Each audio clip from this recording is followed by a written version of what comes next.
This road here was the front line during the war. Tell you the souvenir shops are in abundance.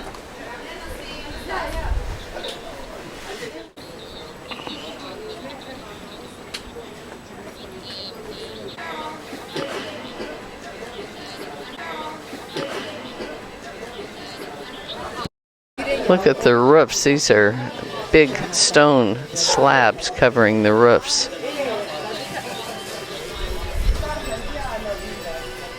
So here we are with just a few of our close friends. Go across this bridge.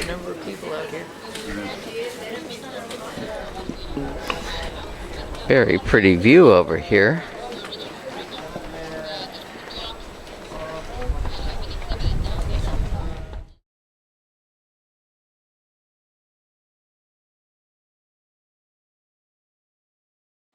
You can see how steep this is, and there comes Stu.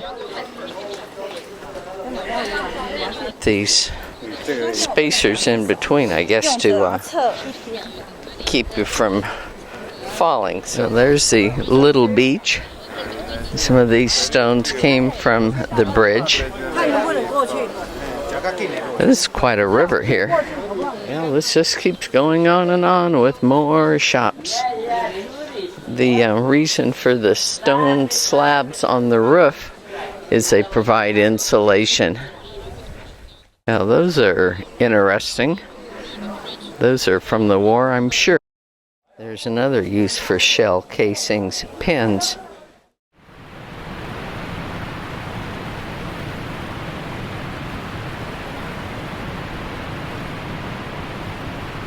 This is a wonderful view from here. You can see all of the little shops with their slate roofs and the bridge. At that time. So 1566. Sultan Suleiman's Bridge. Afterwards, it was called the Great Bridge because it was a miracle of that time's architecture. It was the largest one-arch bridge in the world. And afterwards, the Old Bridge. Now we refer to it as the New Old Bridge. It's not old anymore, so what else can you call it? And before this bridge was built, they used to hang a chain bridge at the exact same place, only much lower, and only one person could cross it at a time. You went at your own risk because it was swinging so bad that it slowed down the trade, so they needed a bigger and more solid bridge. So Sultan sent one of his architects, his name was Hayruddin, and this poor architect was so nervous about the bridge being open when it was finally finished that he fled from Mostar, and he had prepared his own funeral because he was afraid that if it collapsed or something went wrong, that Sultan would be beheaded. This was an armory at one time, and now it's a museum. To their province called Tower on the other side too. The other tower is called Halebia, and that's where Mostar lived. Mostar were the bridge keepers, bridge guards. They lived there 24 hours a day, guarding the bridge. And that's another theory of how the town got the name. Mostar, the bridge keepers, Mostar, the town. In the ground.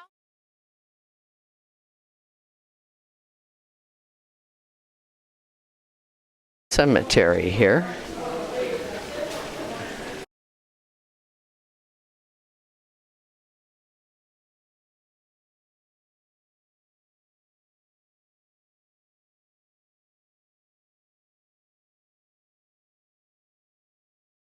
Turkish style mosque. And of course, the style and the religion came with the Turks. Before their arrival, there used to be a religion here in Bosnia, and it was that called the Bosnian Church.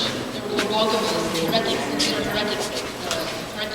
And on Fridays, he climbs up where the microphone is, and he preaches in the mother tongue, in Bosnian, about ethics, morals, problems in the society, and social issues. There's a lot of symbolism in Islam. For instance, the way he climbs up above the people, it's to symbolize the way Muhammad used to climb above his followers when he would talk to them. Also, if you look at the mosque, there is not a lot of furniture here because the first mosques were built on the image of Muhammad's house. And Muhammad was a Bedouin. He didn't have a lot of furniture in his home. So that's why the mosques are very humble in that way. Also, you probably know there are no pictures, no sculptures in Islam. That's considered idolatry. So to compensate not being able to show any sculptures and faces, they developed both calligraphy and also they decorated with plants. That's not something you direct your prayers to. So there's a lot of nice painting and a lot of nice calligraphy. We are in this is still the old section, it's still Muslim. but it's a wider, more modern street.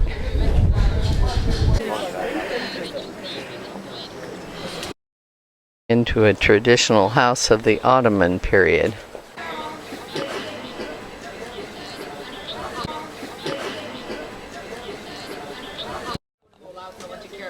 The base color is usually red. There is never green as a base color because the green is the color of Islam. And it was not nice to step, walk, or sit on the green color because then you're showing your disrespect towards the religion. And there's Pure wool. in the house, you'll see where women used to make them. So they're usually, if it's an authentic carpet, they're very expensive now, and they're not two that are alike. Look at this They are really good. And covering on the ground. that we'll have plenty of. Interesting fountain. The weather is. This surface was easier to walk on than the rounded cobblestone what we have here.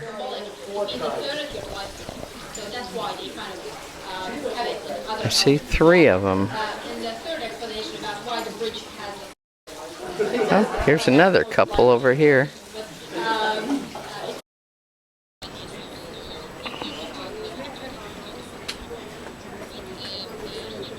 Bedrooms were down here, and the living room is up here. You can see the patio from up here in the nice pattern, and the turtle cage. There's some pretty stools, and here was the loom. I told you that downstairs they had the bedrooms, and up here were the living rooms. So there's a small nursery there for the mother and the child, so she didn't have to go all the way down to be near her baby. There's a crib and a little bed. You can take a look at it later. And in Bosnia, women are supposed to rest 40 days after childbirth. Yeah, I know. That's nice. So, as I said, the daughters married even today because of the very bad economic situation and because of our culture and tradition. Men usually and women stay with their family for longer than you're probably used to, up until 30. It's mandala. So underneath here you have coal, and the coffee is kept warm all the time. So when the guests arrived, we had this custom. Just try to squeeze in so everyone can come in. When the guests arrived, they would be served coffee, and whoever got their coffee cold was not welcome. So we prepare the coffee in a way that we buy the beets, imported beets. We don't have coffee here in Bosnia, and we roast them in the oven. And we have this hand grinder, and we grind it manually in front of the guests so they see it's fresh and that you've just prepared it. You drink it by never putting the cube inside the coffee, but under your tongue, and then you drink the coffee through the sugar, so it melts in your mouth.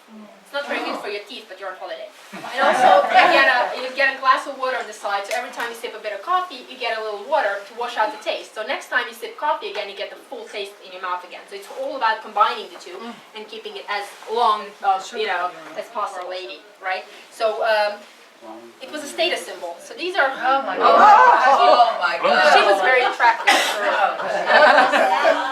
So first of all, they're National costume. Yeah, it's not a tent. They like large women.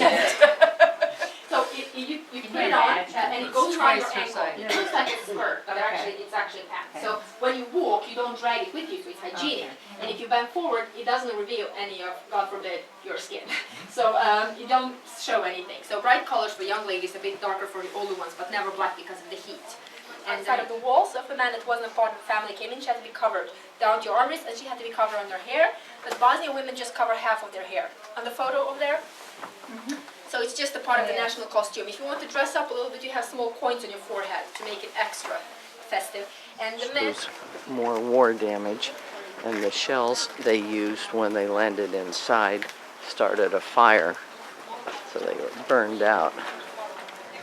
Here's some nice watercolors. Here's some typical food, typical shop stuff, all kinds of little goodies.